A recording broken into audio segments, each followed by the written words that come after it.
My mom favored my sister and ignored me. In the end, my perfect sister ran off. From a young age, I always knew that my mother neglected me in favor of my older sister, Emma. It wasn't hard to notice. Everything my mother did seemed to revolve around Emma. When my father passed away 5 years ago, things only worsened. All my mother's attention and pride were directed at Emma, and I became just a shadow in the family. Emma was the center of everything. As a child, she got the best of everything, the newest toys, clothes, and gadgets. I, on the other hand, was handed her cast-offs, things she no longer wanted.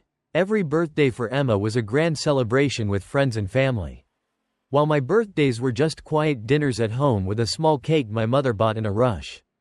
As we grew older, I felt the injustice more intensely. While Emma went on to attend a prestigious university to study law, my own aspirations were dismissed. When I expressed interest in studying graphic design, my mother simply brushed it off, saying it was not a career worth pursuing. Instead, she pushed me into a short-term course at a local college. To her, everything Emma did was worthy of admiration, while I was expected to settle for the bare minimum. The unfairness didn't stop at comparisons. My mother assigned me every household chore without even asking. Every morning, I would wake up early to make breakfast for the family while Emma stayed in bed. After serving them breakfast, I'd wash the dishes, do laundry, clean the house, and then rush to my part-time job at a coffee shop. When I got home in the evening, I was expected to cook dinner and tidy up, all while Emma relaxed on the couch, lost in her phone. My mother never questioned it. Sometimes, exhausted, I would ask my mother for a break, but she would just say, "Emma needs her time to study. You should help her out." I felt like a servant in my own home, like my purpose was only to keep everything in order so that Emma could succeed. One weekend, I finally had an opportunity to work with some friends from college on a group project. Something I'd been looking forward to for weeks. It was a rare chance to break out of my routine and connect with people. But that morning, my mother demanded I stay home to deep clean the living room. I tried to remind her of my plans, but she simply said, "You should prioritize family first." I begged her to let Emma help, but she dismissed it coldly. Emma needs to focus on her studies. At that moment, all the frustration and pain I'd buried for years exploded. I demanded to know why everything in the family had to revolve around Emma. Why nothing I did ever mattered. And why I had to sacrifice everything for her. My mother looked at me with a condescending stare and said, "Because Emma is going to be successful. You're just ordinary." Those words hit me like a knife. After years of trying to gain her approval, I was finally hearing her true feelings. At that moment, I decided to leave. I packed a few belongings, left the house, and didn't look back. Moving in with my best friend Sarah felt like a breath of fresh air. No longer bound to the role of a family housekeeper, I could focus on my studies and even take on freelance graphic design projects. For the first time, I felt like I was worth something, independent of Emma's shadow. 6 months later, my life was completely different. I had a steady job, could support myself, and was building a career. Everything was going well until one evening I received an unexpected call from my mother. She was crying, saying that Emma had run off with a boy, taking all of her savings. She asked if I could come home and help her. Hearing her pleas, I felt a strange mix of pity and anger. I returned home, but this time, not out of a desire to forgive, but to tell my mother that I was done. The house, once so spotless, was now in disarray, and my mother looked older and frailer than ever. She held my hands, begging for forgiveness, admitting that she had been wrong and hadn't valued me. She hoped I would come back and help her rebuild. I looked into her tired, regretful eyes, but my heart was hardened. I told her, "Mom, I can't come back. I've built my own life. A life where I don't need your approval or Emma's validation. I'm done sacrificing for you. I want to live for myself now." My mother broke down, pleading with me to reconsider. But I knew I had made the right choice. Walking out of that house a second time, I felt a deep sadness, but also a sense of release.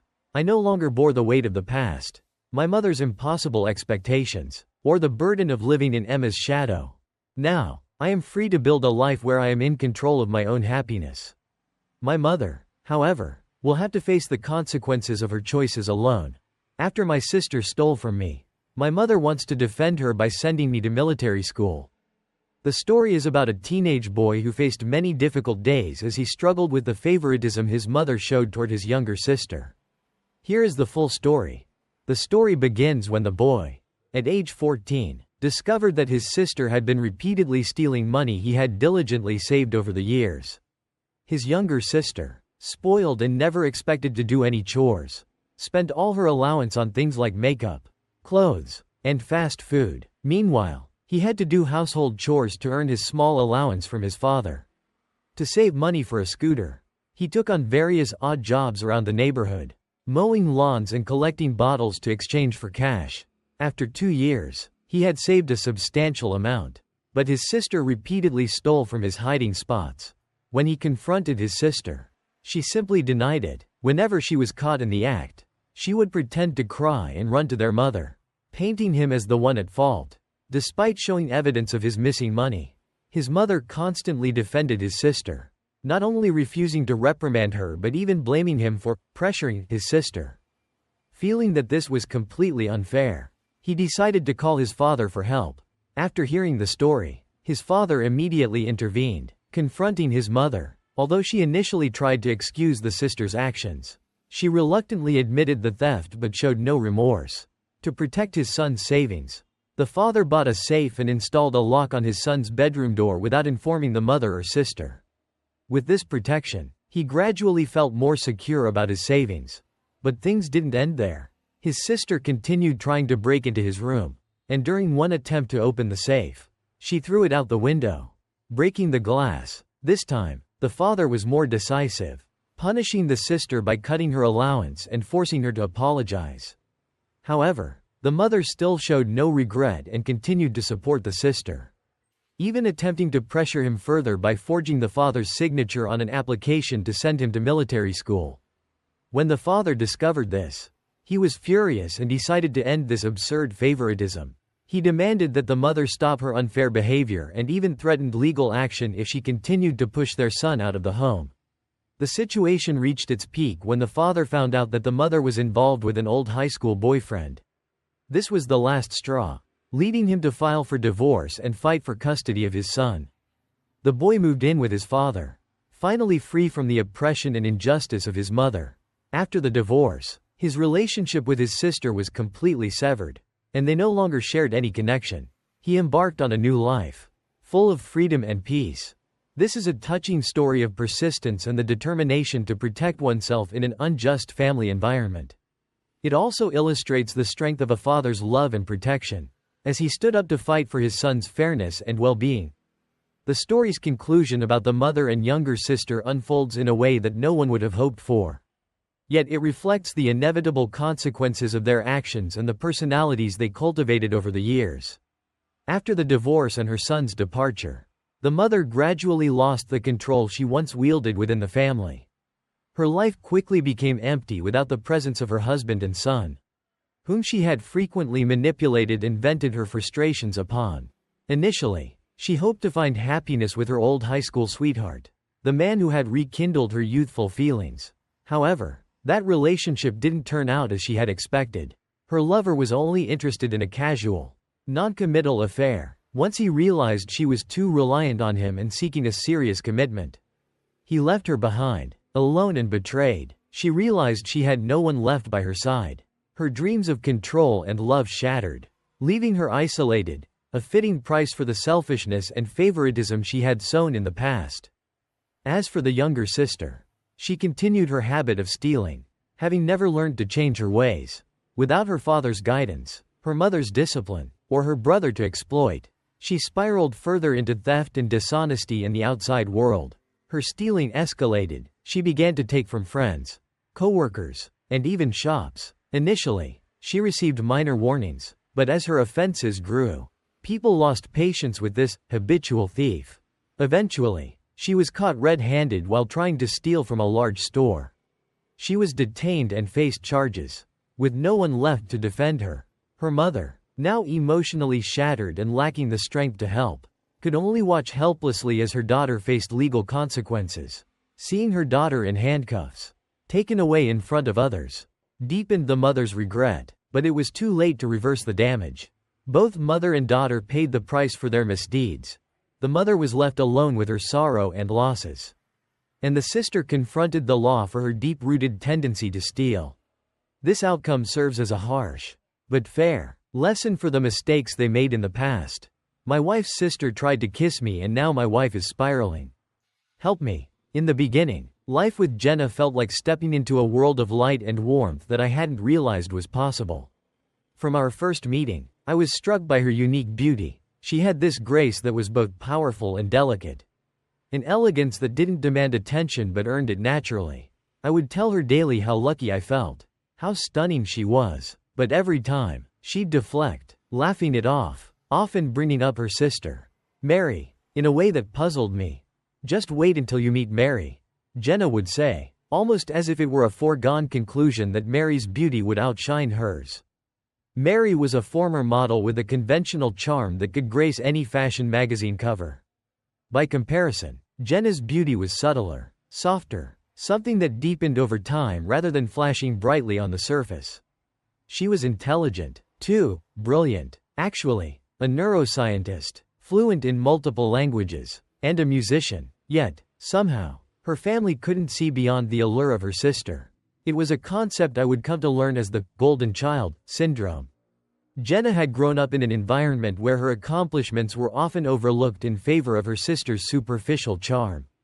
As we dated, Jenna would occasionally probe me with questions about Mary, curious if I found her more attractive.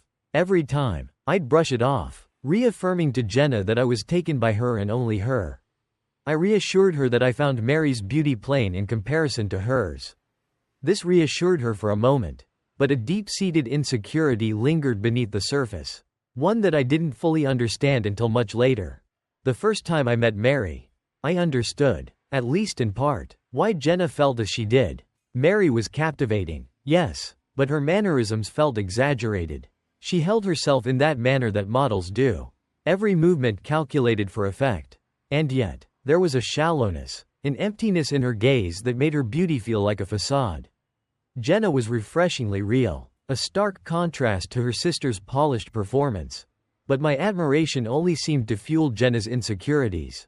Everyone always thought Mary was the pretty one, and I was just the smart one. Jenna confessed to me one night. I could hear the pain in her voice, the weight of years spent in her sister's shadow. I held her, reassuring her that she was the only one for me, that I would never, in 1,000 lifetimes, choose anyone else. I wanted her to feel as cherished and secure as I saw her, to understand that my love was unshakable. But over time, the occasional comments from Mary morphed into something more. She would brush up against me, laugh a bit too loud at my jokes, and make subtle but pointed remarks about our relationship. At family gatherings, I felt her lingering gaze, her flirtations becoming more overt. Jenna noticed too. Every time, she would pull away from me slightly, her eyes downcast, a shadow crossing her features. I could feel her slipping away, an invisible wall growing between us that I didn't know how to break down. Then, at a family gathering, things took an unexpected and shocking turn. It was a party for Jenna's mother's birthday, filled with the usual chatter and laughter. Mary approached me at one point, asking for help grabbing supplies from the garage. I saw nothing suspicious about the request and followed her, only to find myself cornered the moment we stepped inside. Before I could react, she pressed herself against me, her body practically pinning me to the door, and leaned in as though she were about to kiss me. I pushed her away instantly, anger and shock coursing through me. "What the hell are you doing?" I demanded, unable to mask my fury. Mary merely laughed, claiming she was acting on what she thought was mutual interest. I was appalled. Without another word, I left the garage and went straight to Jenna, telling her we needed to leave. On the drive home, I struggled with how much to tell her. I knew the truth would hurt, but keeping silent felt wrong. In the end, I told her everything. Jenna listened quietly, tears rolling down her face as she absorbed the betrayal. She began to unravel, her insecurities spiraling out of control as she pulled further and further away from me. Questioning her own worth, I felt helpless, unsure of how to comfort her or fix the damage her sister had inflicted. Mary twisted the story, of course, reaching out to Jenna and claiming I had been the one to make a move on her. Jenna didn't believe Mary, but the accusation stung deeply. Days turned into weeks as Jenna sank into despair. Her self-esteem shattered. She started avoiding my touch, recoiling whenever I tried to hold her or comfort her. It was as though Mary's actions had cast a shadow over our marriage, a darkness we couldn't shake. The heartbreak Jenna suffered also began to wear on me, frustration and helplessness festering within. But even as I supported her, I was dealing with my own pain. For 6 years, Mary had flirted with me and made inappropriate comments. Yet I had buried my discomfort for the sake of peace. My voice had gone unheard, overshadowed by the impact Mary's actions had on Jenna. This realization was a bitter pill to swallow. But it also marked a turning point. I couldn't bury my feelings any longer. I had to draw a line, not just for Jenna but for myself. The decision to go no contact with Mary and, eventually, with Jenna's family wasn't easy. But it was necessary. Jenna began therapy, working through her long-standing insecurities and trauma, gradually reclaiming her self-worth. For the first time, she saw that her family's opinions did not define her. She could stand strong, beautiful, and accomplished in her own right. I supported her every step of the way, marveling at her resilience and newfound strength. Mary didn't let go easily. Her harassment escalated, targeting my workplace and accusing me of assault in an attempt to ruin my reputation. But my boss saw through her lies. And with Jenna's encouragement, I pursued legal action. We sent a cease and desist letter to Mary, setting clear boundaries. It was a difficult but liberating experience, taking back control of our lives and reclaiming our peace. In the months that followed, Jenna blossomed. Therapy gave her the tools to confront her insecurities, and she embraced her true self with confidence. Our marriage grew stronger as we both healed, rediscovering the love that had once felt threatened by Mary's interference. We learned to communicate openly, to lean on each other through both joy and pain. Then, unexpectedly, a letter arrived from Jenna's parents. Her father was supposedly dying of cancer, and they begged for reconciliation. Jenna was skeptical, sensing manipulation. I worried about future regrets if her father's illness was real. But ultimately, I respected her decision to stay no contact. We had chosen peace over toxicity, a path that led us away from the trauma of her past. Today, as we await the arrival of our first child, I am filled with gratitude and hope. Jenna is my queen, a woman who has overcome unimaginable hurt and emerged stronger, more radiant than ever. She taught me the importance of standing up for oneself, of setting boundaries with even the closest of kin when they threaten one's peace. Our daughter will grow up knowing her worth, loved and cherished in a home that values character over appearances. And as I hold Jenna, watching her glow with the light that first captivated me, I know that our love is resilient, built on a foundation that no one, least of all Mary, can shake. My best friends and wife forgot my big moment. I never thought I would find myself in this situation, feeling neglected and unappreciated by the people closest to me. It was a level of disappointment and hurt that I hadn't experienced before. It all started with a simple event that I, my wife, and my close friends had maintained for over a decade. Every year, I, along with my friends from college and my wife, participate in a fantasy football league. We've kept this league going for the past 12 years. Though it's just for fun, everyone takes it seriously, with a trophy and a speech to honor the previous year's winner.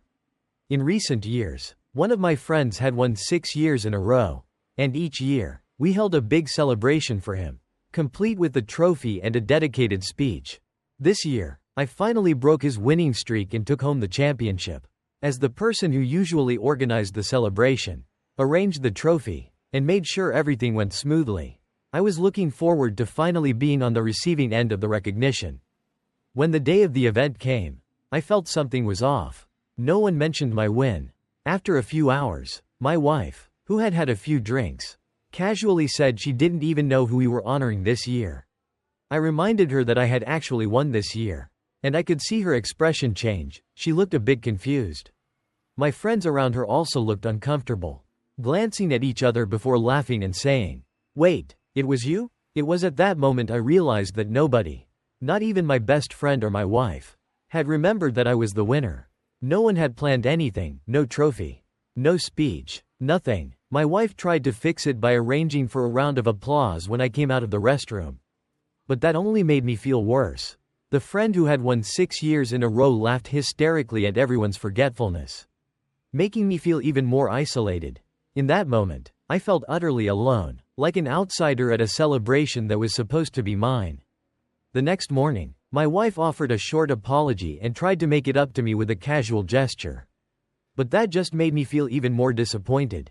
As I drove 6 hours back home, I couldn't stop thinking about how the people I loved the most had completely forgotten such an important moment in my life.